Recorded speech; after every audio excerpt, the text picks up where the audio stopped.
अस्सलाम वालेकुम dear students, कैसे हैं आप लोग। Myself Mohammad Adeel, lecturer in chemistry at Punjab group of college Sadiqabad campus. बेटा आज का हमारा टॉपिक KMnO4 टाइट्रेशन मतलब रिडॉक्स टाइट्रेशन, जिसको हम KMnO4 टाइट्रेशन भी कहते हैं। और मैं थोड़ा सा इसके बारे में जरा ओवरव्यू दे दूं कि टाइट्रेशन हमारे सेकंड ईयर के सिलेबस में 3 तरह की होती है, एसिड बेस, रिडॉक्स और आइडोमेट्री।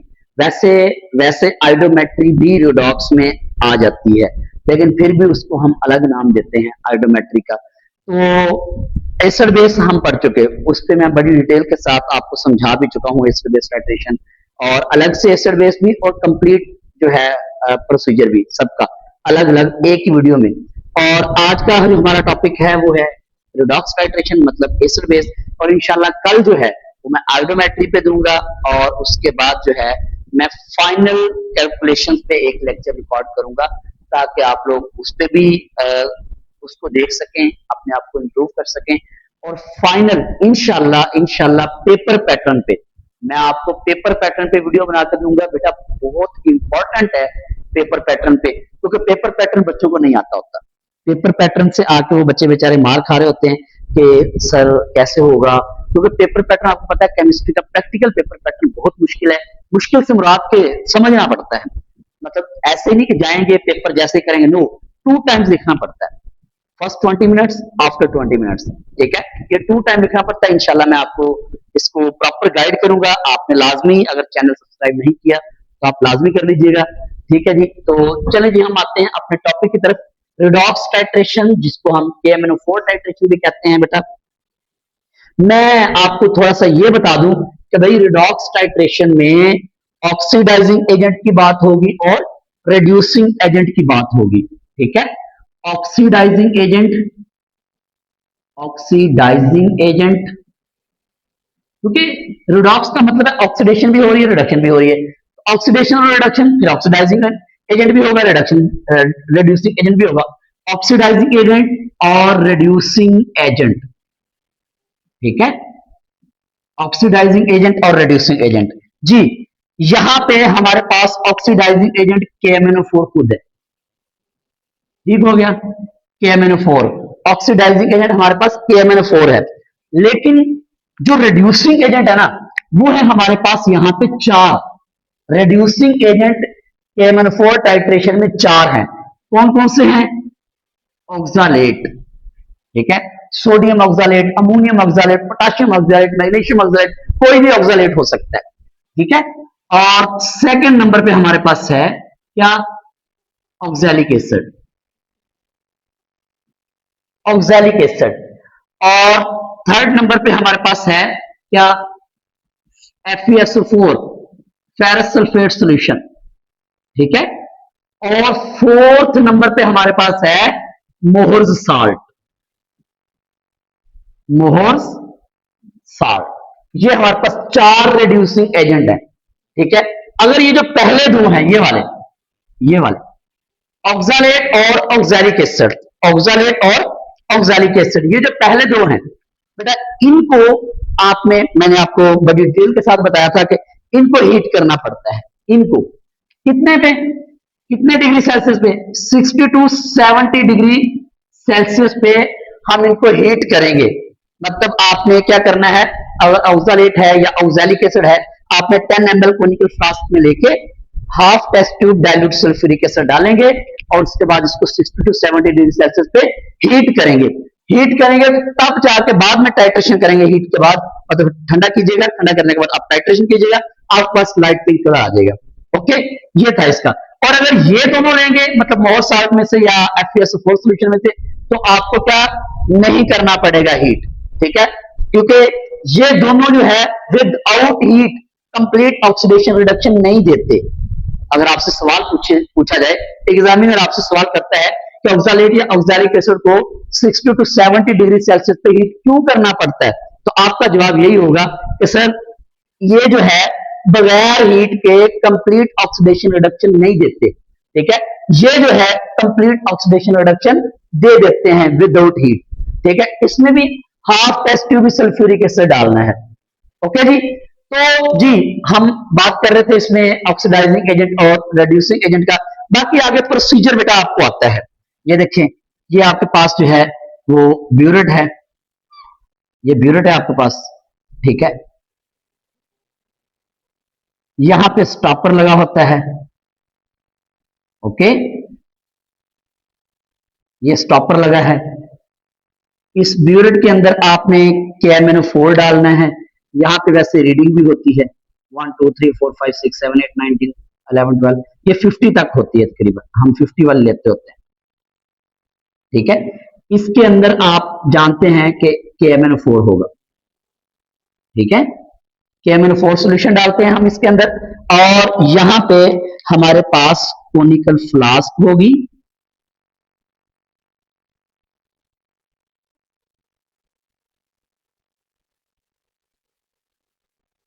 कोनिकल फ्लास्क, ठीक है। यहां पे हमारे पास कोनिकल फ्लास्क है, और कोनिकल फ्लास्क के अंदर आपने क्या करना है, रिड्यूसिंग एजेंट लेना है, 10 डेसीमीटर क्यूब या 10 ml रिड्यूसिंग एजेंट, ठीक है। मैं रिड्यूसिंग एजेंट लिख रहा हूं क्योंकि कोई भी हो सकता है ना, इनमें से कोई भी हो सकता है। आपने 10 ml, इसमें इंडिकेटर यूज नहीं होता, आप जानते हैं, क्योंकि KMNO4 खुद एक इंडिकेटर है। फिर आपने क्या करना है, हाँ जी, half test tube dilute sulphuric acid डाल देना इसके अंदर, half test tube dilute sulphuric acid, यहां तक तकरीबन, यहां तक, ठीक। इसमें आपने डाइल्यूट सल्फ्यूरिक एसिड डाल देना है, हाफ टेस्ट ट्यूब ये इसमें डाल देनी है, ओके जी।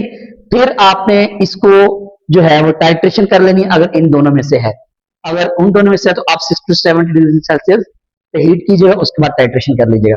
बेटा लिखने का तरीका जरा, अब आए हम अपने लिखने के तरीके पे आते हैं, पैटर्न पे आते हैं, आपने गौर से समझना है, वही वाला फार्मूला, वही वाला। लेट्स सपोज मैं आपको एक इक्वेशन स्टेटमेंट लिख के देता हूं, आपको स्टेटमेंट के अकॉर्डिंग आपने देखना है कि standardize the given solution, standardize the given solution of FeSO4 solution by volumetrically, ये आ गया स्टेटमेंट।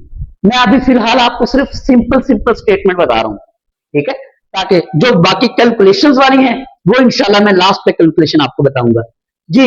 अब वही वाला फॉर्मूला, क्या, PSI ECM, PSI ECM, P से, यस आप जानते हैं क्या भरा, प्रिंसिपल, P से है प्रिंसिपल, और S से, यस स्टैंडर्ड सोल्यूशन, क्या है, standard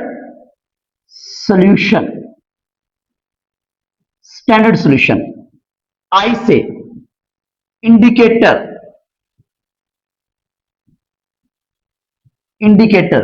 principal, standard solution, indicator, PSI ECM, E से एंड पॉइंट, E से क्या, एंड पॉइंट, E से एंड पॉइंट, ठीक है। ECM, C से केमिकल इक्वेशन, C से है केमिकल इक्वेशन,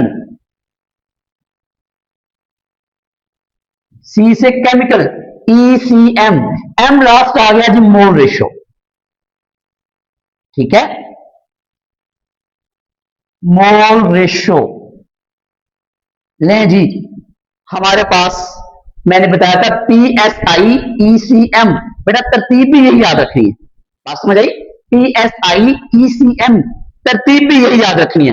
अब बेटा देखिएगा, हम इसी से लिखेंगे, कल आपने क्या लिखा था, principle it is an acid base titration, यहां पे लिखेंगे it is a redox reaction, it is a redox titration, या it is a KMNO4 titration, ये दो में से कोई लिख सकते हैं। वैसे ज्यादा जो है वो ये लिखा जाता है कि it is a redox titration, redox titration, और ब्रैकेट में लिख दीजिएगा KMnO4, ब्रैकेट में लिख दीजिएगा KMnO4, it is a redox titration, तो ब्रैकेट में KMnO4 ले। स्टैंडर्ड सॉल्यूशन, तो दीजिएगा जरा इधर, standardise the given solution of FeSO4, मतलब कि FeSO4 को स्टैंडर्डाइज करना है स्टैंडर्डाइज, तो मतलब ये तो फिर स्टैंडर्ड सॉल्यूशन नहीं हुआ ना, ये तो स्टैंडर्ड सॉल्यूशन नहीं है ना, तो फिर स्टैंडर्ड सॉल्यूशन कौन है, इसका मतलब KMnO4, स्टैंडर्ड सॉल्यूशन हमारे पास क्या है, KMnO4 है स्टैंडर्ड सॉल्यूशन। अच्छा बेटा, स्टैंडर्ड सॉल्यूशन के लिए जरा ट्रिक सुनिएगा कि अगर आपको लेट्स सपोज यहां पे लिखा हो ना, standardise the given solution of FeSO4, मतलब कि हमने FeSO4 को स्टैंडर्डाइज करना है, तो इसका मतलब KMnO4 स्टैंडर्ड सॉल्यूशन है, और KMnO4 स्टैंडर्ड सॉल्यूशन के लिए आपने हमेशा 0.02 लिखना है, 0.02 मोल KMnO4, ठीक है।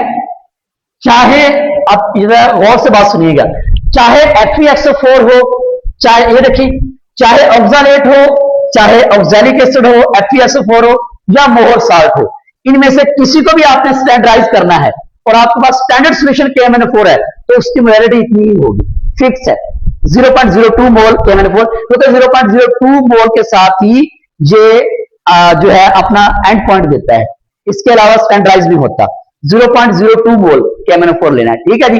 हाँ, लेकिन एक और बात सुने, अगर यहां पे फॉर एग्जांपल वो आपसे कहता है standardise the given solution of KMnO4, वो KMnO4 लिख देता है, तो इसका मतलब हमने KMnO4 को तो स्टैंडर्डाइज करना है, KMnO4 को तो स्टैंडर्डाइज करना है, फिर हमारे पास स्टैंडर्ड सॉल्यूशन क्या होगा, कोई भी रेड्यूसिंग एजेंट, मैं जरा ब्रैकेट में लिखने लगा हूं, या समझो लीजिएगा जरा, कोई भी रेड्यूसिंग एजेंट होगा हमारे पास स्टैंडर्ड सॉल्यूशन, कोई भी रेड्यूसिंग एजेंट, तो उसकी मोलैरिटी भी फिक्स है, कितनी, 0.1 मोल, 0.1 मोल आप ऑक्सैलिक एसिड ले लें, 0.1 मोल आप FeSO4 ले लें, 0.1 मोल आप ऑक्सालेट ले लें, या 0.1 मोल आप मोहर साल्ट ले लें, ठीक है, उनकी भी मोलैरिटी फिक्स है 0.1 मोल, लेकिन अगर KMnO4 आपके पास स्टैंडर्ड सॉल्यूशन है तो 0.02 मोल होगा। इंडिकेटर क्या होगा, आप लोग जानते हैं इसमें इंडिकेटर कोई यूज नहीं होता, KMnO4 खुद एक इंडिकेटर है, ठीक है, KMnO4 is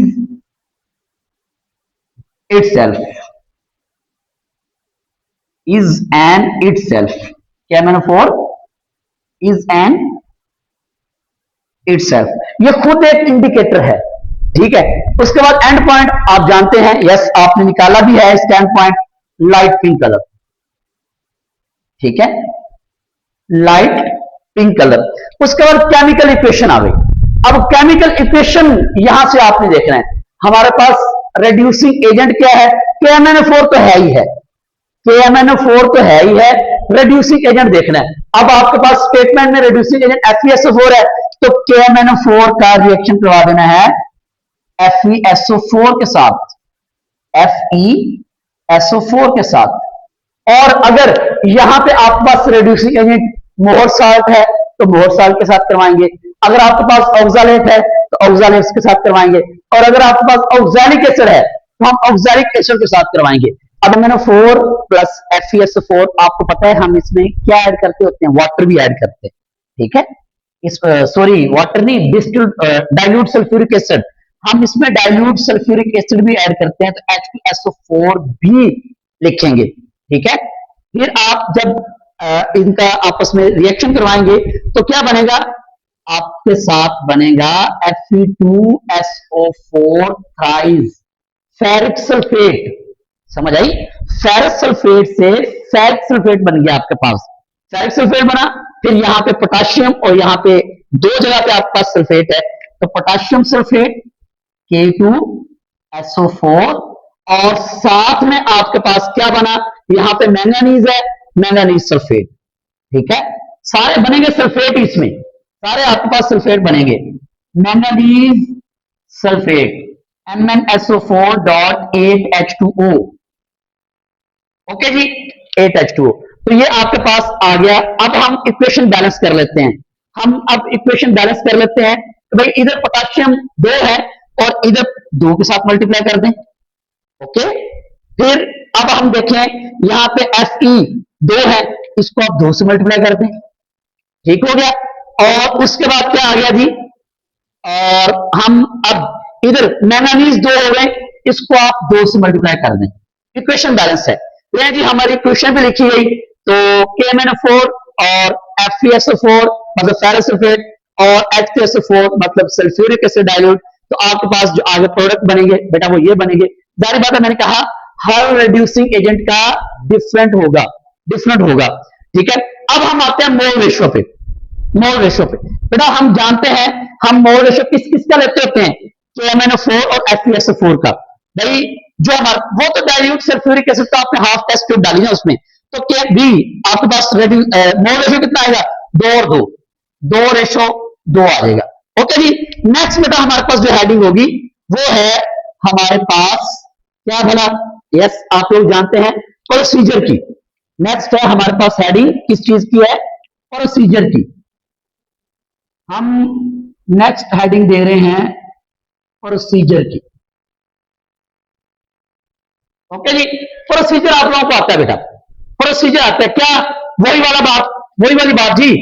हमने क्या करना है, पहला पॉइंट क्या लिखना है, पहला पॉइंट लिखना है कि हमने ब्यूरेट को जी, ये देखें जरा इधर आप देखेंगे बेटा, पहला आपने पॉइंट लिखना है कि हमने ब्यूरेट में KMnO4 को 0 मार्क तक फिल किया। ओके, दूसरा पॉइंट लिखेंगे कि आपने 10 ml reducing agent conical flask में ऐड किया। फिर आपने तीसरा पॉइंट लिखना है कि half test tube dilute sulphuric acid इसके अंदर ऐड किया। ठीक है, और चौथा पॉइंट लिखेंगे अगर ऑक्सैलिक एसिड या ऑक्सैलेट के लिए है, वो सिर्फ उनके लिए है कि आपने इसको 60 टू 70 डिग्री सेल्सियस पे हीट किया। अगर वो नहीं है तो ये वाला पॉइंट बेशक आप ना लिखिए। फिर आपने क्या करना है, हम स्टॉपर को ओपन करेंगे, ड्रॉप बाय ड्रॉप इसकी टाइट्रेशन करेंगे। कब तक करेंगे, जब तक इसका लाइट पिंक कलर नहीं आ जाता। तो ये आपके पास प्रोसीजर हो गया, ये क्या हो गया, प्रोसीजर हो गया। ठीक है, अब हम हेडिंग जो देने जा रहे हैं वो है हमारे पास ऑब्जर्वेशंस की, ऑब्जर्वेशन की। बेटा तवज्जो दीजिएगा जरा, ऑब्जर्वेशन। अब ऑब्जर्वेशन में फिर से वही करना है क्या, आपने क्या करना है, टेबल बनाना है, serial number, initial reading, final reading, inference 1 2 3 0 से 10 तक 10 का डिफरेंस, 10 से 20 तक 10 का डिफरेंस, 20 से 30 तक 10 का डिफरेंस, मेन वैल्यू आपके पास वो आ जाएगी। फिर आपने कैलकुलेशंस की हेडिंग देनी है। नेक्स्ट आपने देनी है कैलकुलेशंस की। ठीक है, कैलकुलेशंस की हेडिंग देनी है आपने। और कैलकुलेशन में क्या करना है आपने, जाहिर बात आपको पता है M1V1 over N1 is equal to M2V2 over N2। मैंने पिछली लेक्चर के अंदर एक आपको ट्रिक बताया था, कौन सा वाला जी, कि जिसकी मोलैरिटी फाइंड करनी है उसको लेफ्ट साइड पे लिख लें। अब यहाँ पे किसकी मोलैरिटी फाइंड करनी है, स्टैंडर्ड सोल्यूशन तो आपके पास KMnO4 है, तो KMnO4 को राइट साइड पे लिख रहे हैं। और अननोन कौन सा है, मतलब FeSO4, FeSO4 को आपने राइट साइड पे लिखना है, लेफ्ट साइड पे, और वो राइट साइड पे। ठीक है, M1V1 मतलब हमने मोलैरिटी फाइंड करनी है किसकी, FeSO4 की। ठीक है जी, हम ये वाला फार्मूला लगा के और आप जो है इजीली M1 की मोलैरिटी जो है वो FeSO4 की मालूम कर सकते हैं। इससे आगे मैंने कहा था कि मैं इंशाल्लाह इससे आगे तब दूंगा जब जो है वो तीनों की मैं लिखने का पैटर्न बता ना दूं। आज मैंने रिडॉक्स टाइट्रेशन में KMnO4 बता दिया, कल इंशाल्लाह आयोडोमेट्री बता दूंगा, उसके बाद इंशाल्लाह आपको इसकी कैलकुलेशन बता दूंगा, फाइनल कैलकुलेशन, और उसके बाद इंशाल्लाह वाइवा से रिलेटेड वीडियो होगी ताकि आप लोग अपना वाइवा अच्छे से सॉल्व कर सकें, पेपर पैटर्न पे होगी इंशाल्लाह आपको। यानी कि इस चैनल पे सेकेंड ईयर प्रैक्टिकल से रिलेटेड तमाम की तमाम इंफॉर्मेशन आपको मिल जाएगी। तो दुआ में लास्ट में ये है कि दुआ में याद रखना है, चैनल को सब्सक्राइब नहीं किया तो वो आपने कर लेना है। तो अल्लाह।